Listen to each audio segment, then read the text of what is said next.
오늘 말씀은 누가복음 22장의 말씀을 이어가면서 예수님의 끝없는 가르침이라는 제목으로 말씀을 나누기를 원합니다. 지금 예배팀이 좀 바뀌어 있는데 지금 동시에 위에서 지금 청소년부가 수련회가 진행 중입니다. 그래서 집회 인원들이 좀 많이 투입이 되면서 조금 변동 사항이 있었습니다. 그래서 같이 기도해 주시고, 오늘 조금 광고 드리는 것은 이 시간에 기도하시고 혹시나 또 자녀들 부모님이나 기도 지원을 해주시고 싶으신 분들은 9시 반 이후에 위에서 학생들이 이제 기도를 시작하거든요. 그래서 가서 뒤에서 기도 지원을 해주실 수 있는 분들은 이렇게 같이 참여하셔서 또 이렇게 기도 지원해 주시면 좋겠습니다. 우리 또 귀한 선생님들이 애쓰고 계신데 또 끝까지 아이들 사고 없이 또 은혜 받기를 바랍니다. 기도해 주시고요. 오늘 말씀은 22장을 이어가면서 이제 예수님의 계속되는 그 가르침 속에서 우리가 그 일관된 예수님의 모습을 봅니다. 근데 여전히도 이 제자들이 예수님과 이 대화와 그리고 가르침에 좀 엇박자를 나는 모습을 보게 됩니다. 지금 장면은 계속 이제 성찬 후에 예수님께서 가르치시는 말씀이 이어지는 거죠. 그리고 오늘 문단이 나뉘어져서 감난산으로 가셔서 기도하는 장면이 나옵니다. 이것은 뭐 위치는 장소는 달라졌지만 예수님께서 끝없는 가르침을 이어가는 것은 맥락이 같습니다. 그래서 예수님께서 이 제자들을 이끌어 가실 때 이 포기하지 않는, 사실 이제 가르쳐도 안 되면 우리가 또 방향을 돌리지 않습니까? 예수님이 일관되게 포기하지 않습니다. 예수님의 문물을 보면서 성도된 자로 어떤 가르침을 따라야 할지 보기를 원합니다. 이제 예수님은 점점 죽음의 시간이 다가오고 있습니다. 그래서 제자들에게 좀 더 직언적이고 직설적으로 이 십자가에 대해서 더 드러내시죠. 그러니까 이제 죽음의 시간이 다가오면서 그 이후에 부활 승천하시고 곧 제자들이 예수님이 보이지 않는 세상 속에서 이제 사역을 하게 되는 것이죠. 그것까지 앞서 예수님이 보시면서 오늘의 말씀을 가르침으로 이어가는 것이죠. 35절 첫 절을 한번 읽어볼까요? 읽은 첫 절인데 시작. 그들에게 이르시되 내가 너희를 전대와 배낭과 신발도 없이 보내었을 때 부족한 것이 있더냐 이르되 없었나이다. 35절에 보니까 이제 너희와 함께, 그러니까 예수님께서 함께 제자들과 다닐 때는 사실상 뭐 어떤 배낭과 신발, 배낭은 굉장히 중요한 물품을 담는 이런 가방이 되겠죠.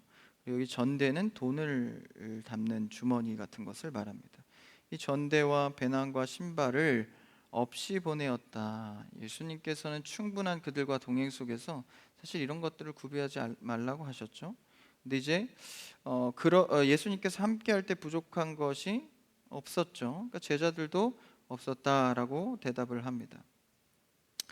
여기서 말하는 이제 신발 없이 보냈다, 그럼 맨발로 이렇게 보낸 거냐 예수님이? 그게 아니라 이제 당시에는 신발이 그렇게 튼튼하지 못하기 때문에 여분의 신발을 갖고 다닙니다. 근데 여분의 신발도 가지고 다니지 않았다라는 것이죠. 예수님과 사역하면서 필요한 것들, 필수적인 것 외에는 사실 잘 챙기지 않았다라는 것입니다. 그런데 이제 36절에서는 뭐라고 말씀하시죠? 36절 다음 절이요. 시작. 이르시되 이제는 전대 있는 자는 가질 것이요 배낭도 그리하고 검 없는 자는 겉옷을 팔아 살지어다.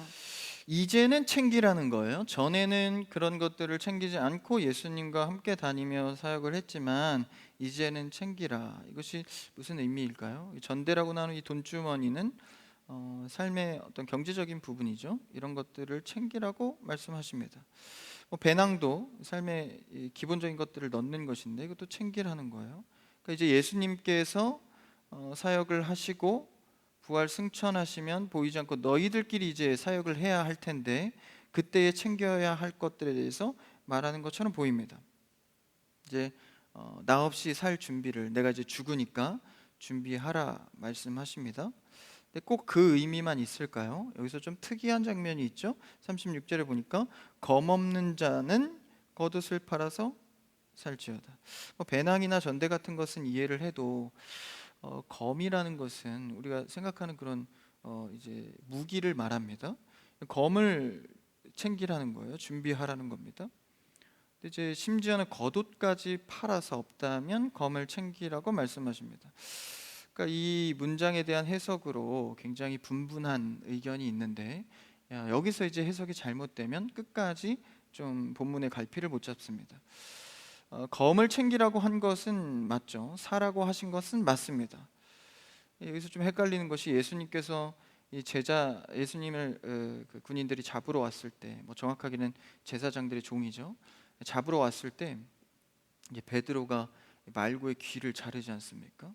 이 검을 사용해서 자릅니다. 그러니까 예수님이 뭐라고 하시죠? 검을 사용한 자는 검으로 망한다 가르치지 않습니까? 그래서 검 빼든 것을 책망하시죠. 근데 여기서는 갑자기 겉옷을 주고라도 팔라고 말씀하세요. 굉장히 헷갈리는데, 이 겉옷은 간단한 구조가 아닙니다. 당시의 유대 사회에서 겉옷은 최후의 재산입니다. 거지도 겉옷만큼은 팔지 않고 갖고 있었죠. 그러니까 유대 지역에서는 낮밤의 기온차가 굉장히 심하기 때문에 요새 많이 덥죠. 네, 그것보다도 훨씬 더 기온차가 심했기 때문에 이 겉옷은 유대인들에게 파는 이런 재산이 아닙니다. 필수적으로 갖고 있는 거죠. 그래서 최후의 방편으로 파는 것인데, 이 겉옷을 팔아서라도 검을 사라는 것이죠. 예수님이 예루살렘 입성할 때 사람들이 겉옷을 깔지 않습니까? 왕으로 추대하면서. 그만큼 이 검의 의미는 성경의 배경에서 굉장히 뜻깊은 의미를 갖는데요. 예수님께서 내가 화평을 주러 온 줄 아냐? 나는 검을 주러 왔다. 그러니까 이 검에 대한 성경의 배경 두 가지 의미는, 첫 번째는 검은 분쟁을 말합니다. 내가 검을 주러 왔다. 혼란과 고난과 시련과 시험, 예수 그리스도를 따르면서 자기의 십자가를 져야 하는, 그냥 편안하게 예수님을 따라가는 듯 했으나 수많은 고통 속에서 신앙을 지켜야 하는, 예수님께서는 그런 검을 주러 왔다고 표현도 하셨죠. 동시에 성경 전체에서 검은 뭐라고 표현되죠? 말씀으로 표현됩니다. 그 삶의 마지막 무기인 검은 성경에서 말씀을 의미하죠. 바로 오늘 말씀에서 나오는 그 검의 의미도 예수님께서 말씀으로 사용하고 있는 것이죠. 그러니까 다시 정리하면, 제자들에게 내가 죽고 나서 부활 승천하고 내 모습이 보이지 않을 때 너희가 붙들어야 할 것은 삶의 수많은 물품들과 이제는 내가 앞에 보이지 않으니 너희가 챙겨서 스스로 겸비해야 될 것과, 그리고 겉옷을 팔아서라도, 그러니까 필수품은 챙기지 못하더라도 반드시 말씀을 붙들어야 한다는 말씀을 하고 있는 것이죠. 그래서 예수님께서 제자들이 이걸 제대로 알아들었는지 못 알아들었는지 그것의 신경보다도 계속 예수님은 자신의 말씀을 이어가십니다. 37절을 한번 읽어볼까요? 7절 시작. 내가 너희에게 말하노니 기록된 바 그는 불법자의 동류로 여김을 받았다 한 말이 내게 이루어져야 하리니 내게 관한 일이 이루어져 가미니라. 예수님께서 이제 그 말씀을 하시고 이어서 말씀하신 것이 기록된 바, 그러니까 성경을 인용한 것이죠. 당시에 이제 신약 성경의 완성 시대가 아니니까 구약 성경을 말하는 거겠죠. 그럼 인용하여서 그대로 문자 그대로 인용하시진 않았지만 기록된 바 어떤 말이 써 있냐면 하면서 말씀을 이어가시는데, 이것을 원문으로 보면 좋겠죠. 이사야 53장 12절인데요. 한번 앞에 있습니다. 한번 읽어볼까요? 시작. 그러므로 내가 그에게 존귀한 자와 함께 몫을 받게 하며 강한 자와 함께 탈취한 것을 나누게 하리니 이는 그가 자기 영혼을 버려 사망에 이르게 하며 범죄자 중 하나로 헤아림을 받았음이니라. 그러나 그가 많은 사람의 죄를 담당하며 범죄자를 위하여 기도하였느니라. 딱 봐도 무슨 말씀입니까? 이제 이사야는 메시아의 구원에 대해서 많이 예언을 하죠. 그러니까 예수 그리스도가 오셔서 우리를 위해 죽으시고 범법자 같이 되어서 우리를 구원하실 것을 예언한 말씀입니다. 그것을 인용하여서 오늘 예수님께서 말씀하고 있는 것이죠. 근데 필체가 좀 다른 것은 무엇입니까? 누가복음에서는 불법자의 동류로 여김을 받았다. 그러니까 예수님이 범죄자 취급받았다라고 말하는 거죠. 그러나 오늘 본문에서는 이사야에서 범죄자로 취급받았다. 근데 이제 동등되었다는 것보다 더 나아가서 범법자와 함께하였다. 그러니까 이 범법자와 취급을 받은 것과 범법자와 함께했다는 건 좀 다르죠. 그러니까 오늘 말씀에 조금 더 심화적으로 예수님이 직접적으로 표현하고 있는 것이죠. 그러니까 이것이 그리고 실제 이루어지고 있다라고 말씀하고 계십니다.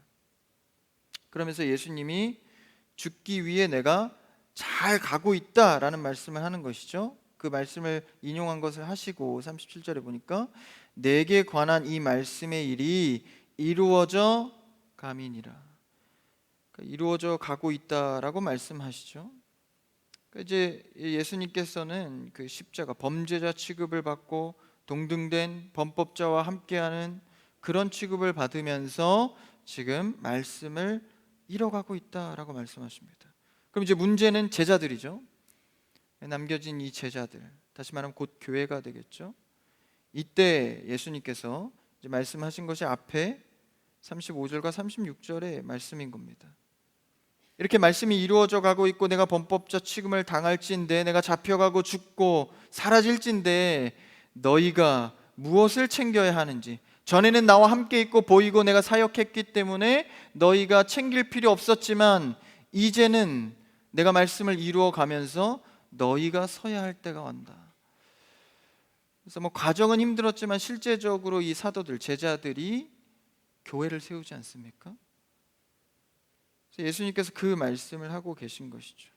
이런 엄청난 사도행전을 바라보는 미래적인 도약의 말씀을 선언하고 계신데, 그때 38절에 제자들이 뭐라고 하죠? 한번 읽어볼까요? 38절 시작. 그들이 여짜오되 주여 보소서 여기 검 둘이 있나이다. 대답하시되 족하다 하시니라. 그런 엄청난 사역에 대해서 예수님은 지금 말씀의 이 사야를 이루고 있고 잘 진행되고 있고 너희들도 이것에 참여하여서 이제 곧 말씀의 검을 준비할 때가 온다라고 하시지만 제자들이 어떻게 하죠? 38절에 보니까 진짜 검 두 개를 가져와서 여기 있습니다 이렇게 하는 거예요. 그러니까 예수님과 얼마나 지금 생각의 차이가 큰지를 알 수 있죠. 당시에 이제 제자들이 검을 이렇게 쉽게 꺼낼 수 있는 것은 이제 당시의 사회는 로마의 압제 사회였기 때문에 무슨 일이 언제 일어날지 모릅니다. 그러니까 특히나 이 제자들은 당시에는 이단으로 여겨졌던 예수님을 따르는 무리들, 그러니까 로마에게는 별로 좋지 않는 모습들인데, 그러니까 언제 어떤 시비와 또 목숨의 위협이 있을지 모르죠. 그것을 위해서 제자들은 이제 호신용으로 이렇게 칼을 갖고 다닌 겁니다. 사실 이 유대 시대 때는 그 제자들뿐만 아니라 호신 이런 칼을 많이 갖고 다녔습니다. 베드로도 갑자기 칼을 이게 귀를 자르지 않습니까? 그 정도로 이렇게 갖고 다닌 것이죠. 요새도 이 호신용품이 굉장히 많이 이렇게 구매를 한다 그래요. 이제 이상한 일들이 자꾸 일어나니까 길 가다가, 그렇죠? 길 가다가 조심하십시오. 그래서 호신용품 저도 검색을 하나 해봤는데 좀 수확해서 사기가 좀 그렇더라고요. 이런 것들을 이제 갖고 다녔다라는 거예요. 그러니까 예수님이 검을 준비하라니까 안 그래도 검이 있는데 야 꺼내봐 한 두 개 있네 해서 예수님 이렇게 꺼낸 겁니다. 그러니까 예수님이 참 이렇게까지 얘기했는데 이거 어디서부터 어떻게 다시 가르쳐야 하나 뭐 이런 생각을 하셨을 것 같아요. 그래서 예수님 뭐라고 대답하시죠? 38절에 보니까 족하다. 다른 성경에 보니까 만족한다 이렇게 말씀하셨더라고요. 사실 원문의 의미를 보면 그래 됐다 알겠다 정확하게 그렇게 해석을 합니다. 제 해석이 아니라요.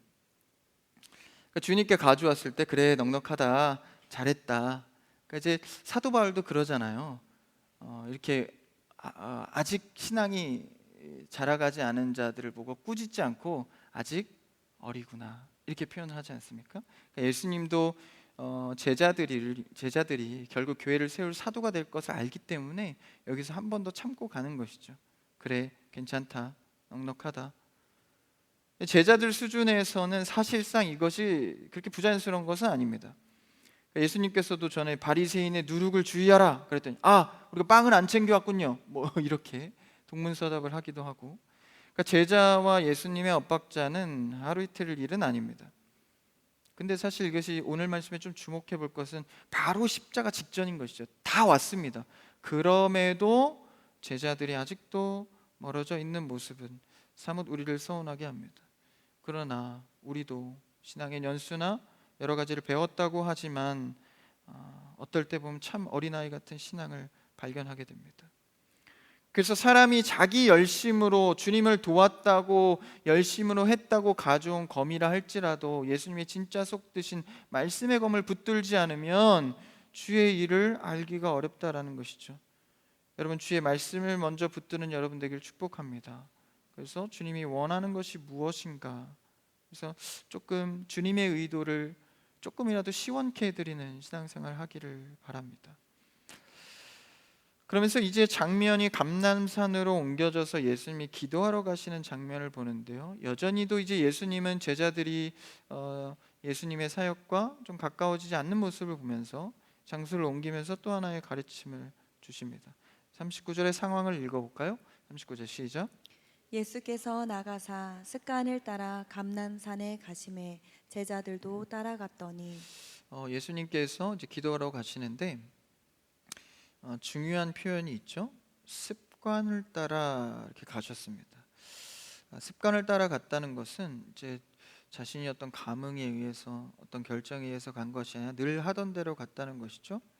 그러면서 제자들이 또 예수님을 따라갔다. 물리적으로는 따라갔지만 예수님의 진짜 의도대로 잘 따라오는 것 같지는 않습니다. 그런데 예수님께서는 어쨌든 습관을 따라 기도하러 갔다라는 것이죠. 우리가 뭐 어떤 상황에서 절실해지고 또 어떤 모습에서 더 이렇게 신앙에 욕심을 내는 경우들도 있지만 사실 우리의 신앙의 기본은요, 습관을 따라 하셔야 합니다. 주일 예배를 하나님께서 이제 예수님을 통해 제정해 주셨잖아요. 일주일의 첫날인 주일. 그래서 우리는 사실 주일이 되면 습관적으로 아침에 일어나 예배당에 오지 않습니까? 뭘 습관적으로 마음을 다해서 와야지 그렇게 생각하지만 그렇지 않습니다. 습관을 따라 하는 것이 곧 영성입니다. 그래서 우리가 습관을 따라 하는 기도, 시간이 돼서 내가 오늘은 좀 가기 싫고 좀 귀찮지만 습관 때문에 가는 그것이 곧 나의 신앙의 영성과 실력이 됩니다. 그래서 예수님도 참 이 비참한 십자가가 코앞에 닥쳤는데 다른 거 하지 않고 습관대로 기도하러 가셨다는 것입니다. 우리의 상황을 뚫고 우리의 실족과 마음의 감정을 뚫고 주님 앞에 설 수 있는 것은 평소의 습관입니다. 이게 어떤 기도법이죠? 다니엘 기도법입니다. 다니엘은 자신이 죽을 것 같은 조서에 도장이 찍혔음에도 불구하고 여전히 죽을 것을 알면서도 하던 대로, 전에 하던 대로 올라가 기도합니다. 그러니까 그러한 습관이 곧 영성이 되어서 예수님과 같은 신앙의 길로 가는 데에 제자로 세워질 수 있는 것이죠. 습관을 따른 기도. 그래서요, 이 신앙생활은 성실하고 일관적인 면모가 매우 우리를 탁월하게 만듭니다. 여러분, 실력이나 은사에 대해서 묵상하기 이전에 성실하고 일관적인 신앙생활하기를 축복합니다. 그것이 우선될 때 주님이 주실 것들이 보이는 것이죠. 해야 할 것들이 보이기 시작하는 것입니다. 성도의 영적 습관 매우 중요하죠.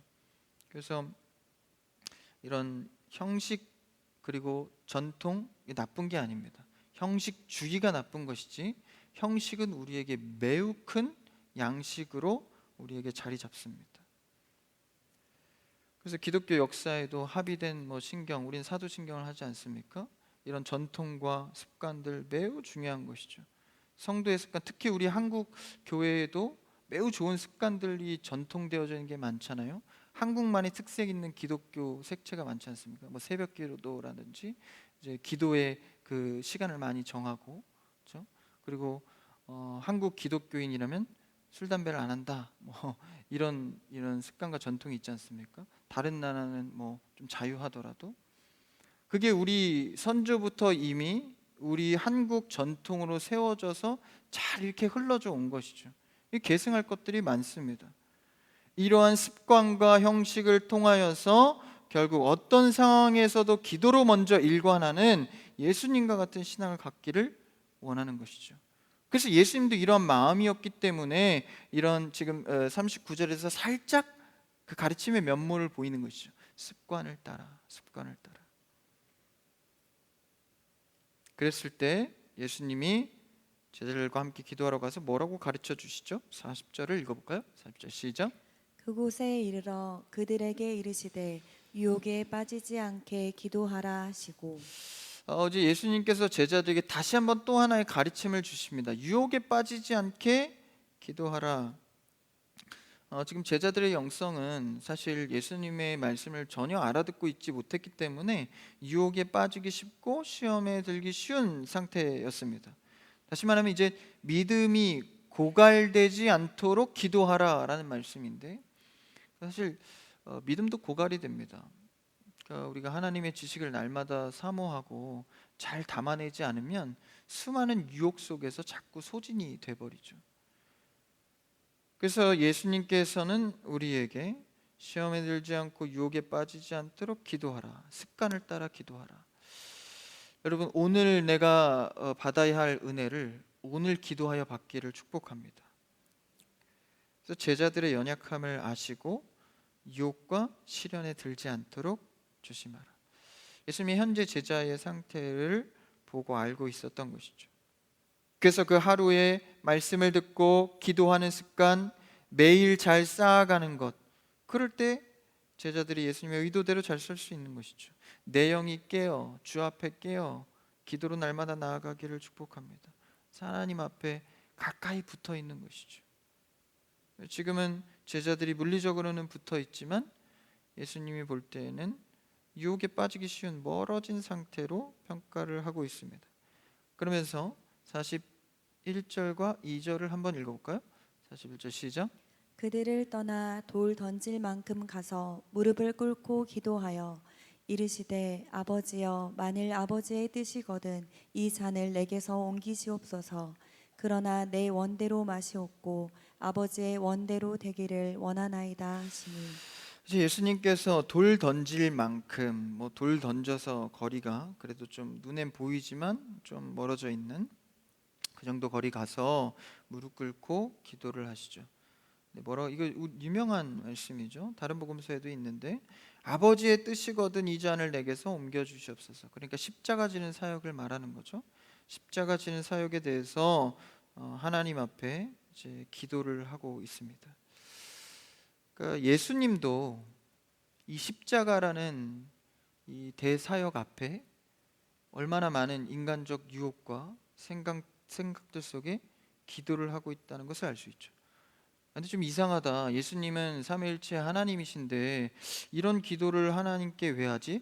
당연히 순종해야 하는 거 아닌가? 물론 그렇겠죠. 근데 사실 예수님은 지금 뭐로 이 땅 가운데 와 계시죠? 인성을 갖고 연약한 육체의 옷을 입고 이 땅 가운데 와 계십니다. 그래서 사실 이러한 것뿐만 아니라 인성에 따른 연약함이 뭐가 있죠? 배가 고프시죠. 아니 삼위일체 하나님 몸 배가 고프죠? 근데 육신의 옷을 입고 우리와 공감하기 위하여 정확한 완벽한 사람의 몸으로 오셨기 때문에 우리와 같이 배고프시고 눈물을 보이시고 피곤해 하십니다. 그러니까 이것은 인성에 따라서 예수님이 육체가 인간과 같이 똑같이 약해짐 속에서 기도하고 있는 것이죠. 이것은 무엇을 시사합니까? 다시 말하면 우리의 기도, 그러니까 하나님 앞에 우리가 이렇게 기도할 수 있는, 예수님도 마찬가지, 우리도 마찬가지라는 거예요. 주님 순종하기 어려워요. 참 힘듭니다. 주님 어떻게 해야 할까요? 이런 씨름하는 기도를 주님 앞에 예수님이 하고 있는 것입니다. 인성에 따라 약해진 모습으로 기도하고 있는 것이죠. 그리고 또 두 번째는 이런 기도를 왜 할까요? 예수님은요, 하나님과의 단절이 그만큼 두렵기 때문입니다. 아담과 하와가 처음 하나님 앞에 지음을 받고 동산에서 하나님과 가까이 붙어서 거닐죠. 완전한 샬롬의 관계입니다. 근데 죄로 인해 그 관계가 깨졌을 때 그 단절은 사망이라는 무시무시한 결과를 낳습니다. 근데 인간의 측에서는 그게 얼마나 무서운지 모르니까 또 죄를 짓죠. 근데 예수님은 우리와 다릅니다. 모든 것을 완전히 알고 계신 분께서 하나님과 죄 때문에 십자가상에서 단절됐을 때 그 두려움과 무서운 공포가 어느 크기인지를 누구보다 잘 알고 계셨기 때문에 지금 이 기도를 주 앞에 하고 있는 것이죠. 하나님과 단절된, 하나님과의 관계가 끊어지는 것, 그렇죠? 그것이 너무나도 힘들기 때문에 주님, 이 잔을 내게서 옮겨주시옵소서. 그러나 끝은 어떻게 가죠? 내 원대로 마시옵고 아버지 원대로 되기를 원하나이다. 그 아픔의 실체는요, 우리도 이제 신앙생활하면서 조금 알아가지 않습니까? 아, 하나님이 진짜 날 사랑하셔서 십자가를 허락하셨구나. 이걸 조금만 알아가도 은혜를 받아서 막 찬양이 나오는데, 그 모든 정확함을 알고 계신 예수님께서 그 아픔의 실체를 맞닥뜨리기가 쉽지 않은 것이죠. 왜냐하면 인성에 따라 계시기 때문입니다. 그 사랑으로 하나님과 대화하고 계실 때, 하나님이 인간을 향한 사랑과 예수 그리스도가 십자가를 통하여서 그 사랑을 확증하는 것, 이것에 하나님과 그 사랑의 대화를 하고 있는 것이죠. 그래서 결국 이 가르침을 통하여서 예수님께서 제자들을 향한 기도와 이런 가르침을 통하여서, 지금은 제자들이 도망가고 알아듣지 못하지만 예수님이 이 십자가 사역을 감당하고 부활하셨을 때 제자들에게 가장 먼저 하신 사역이 무엇입니까? 말씀을 생각나게 하시오. 그때서야 비로소 제자들을 깨닫게 하고 나아가서 사도행전에서 제자를 통해서 교회를 세울 수 있도록 합니다. 그러니까 지금 예수님께서 가르치고 있는, 제자들에게 가르치고 있는 이 내용이 안 될 것 같지만, 터무니없이 실제 검을 가지고 이렇게 터무니없지만, 결국 부활 이후에 그들이 교회를 세우는 엄청난 신앙인으로 세워졌다라는 것입니다. 여러분, 자녀들이나 우리 가정에서 또 교회 안에서 많은 공동체들이 신앙의 약함이나 믿음의 약함 때문에 어려워하고 기도하고 있는 줄 압니다. 걱정하지 마시고 믿음으로 기도하십시오. 하나님이 정하시고 택한 자들에 대해선 분명히 오늘 제자들처럼 세워 가신다라는 것이죠. 그래서 저 위에 우리 지금 청소년 학생들이 집회를 시작하고 있을 텐데, 저도 이제 한 이틀 동안 같이 이렇게 동행하면서 이렇게 봤는데, 이렇게 신앙이 얼마나 자라가고 있는지 모르지만 아직 어리지 않습니까? 그것을 보면서 그냥 기대가 되는 거예요. 뭘 잘해서 기대가 되는 게 아니라, 저들이 나중에 어떤 신앙 가운데 하나님 앞에 쓰임 받고 또 하나님이 원하시는 어떤 아름다운 일을 해갈까, 그냥 기대가 되는 거죠. 그래서 막 섬기고 싶고 또 세워주고 싶은 이런 마음이 듭니다. 그래서 오늘 기도 때 어떤 기도를 할까라는 또 소망도 있고, 저도 이따 같이 가서 기도할 텐데, 아이들이 참 하나님 앞에 정말 예수님처럼 간절히 기도하는 시간이 되기를 바랍니다. 그래서 정말 그 어린 영혼들이 누구보다도 예수 그리스도의 가르침 언젠가는 깊이 깨달아 주님 만나, 사실 오늘 그 기회가 됐으면 참 좋겠습니다. 그래서 아이들은 그래도 청소년기 어쩌고저쩌고 하지만 질풍노도다 이러지만, 사실 이게 대화해보면 굉장히 착하고요, 굉장히 순한 친구들이 많습니다. 그래서 막 기대가 돼요. 은혜 받을 줄 믿습니다. 그래서 결국 이 가르침이 제자들을 깨닫게 하고 잊었지만 생각나게 하여서, 그래서 저도 어릴 때 들은 말씀이 가끔 조금씩 생각나는데, 그때 이해 못했던 것들이 사실 지금 와서 많이 깨달아지고 또 상기되는 것들이 많습니다. 그래서 예수님은 이들을 바라보면서 기도하며 유혹에 빠지지 않고 시험에 들지 않도록 깨어 기도하라, 포기하지 않고 가르쳐 가는 것이죠. 예수님의 가르침을 따르기를 축복합니다.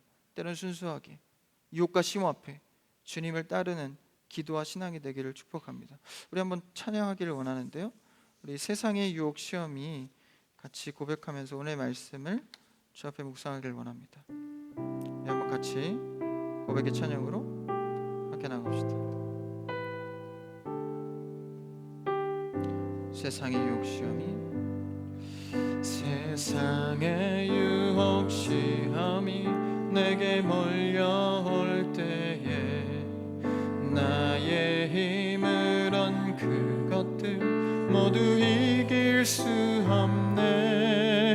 거대한 폭풍 가운데 위축된 나의 영혼, 할 바를 몰라 헤매이고 있을 때 주를 찬양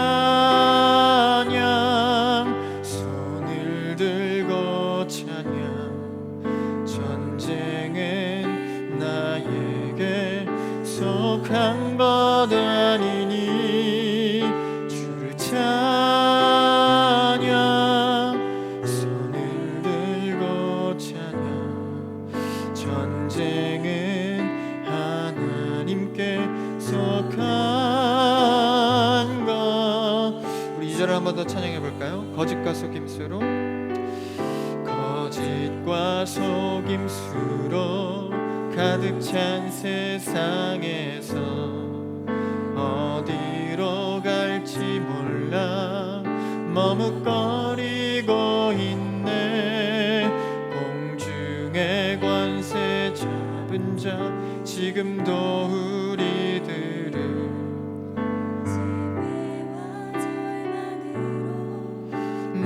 넘어뜨리려 하네. 주를 찬양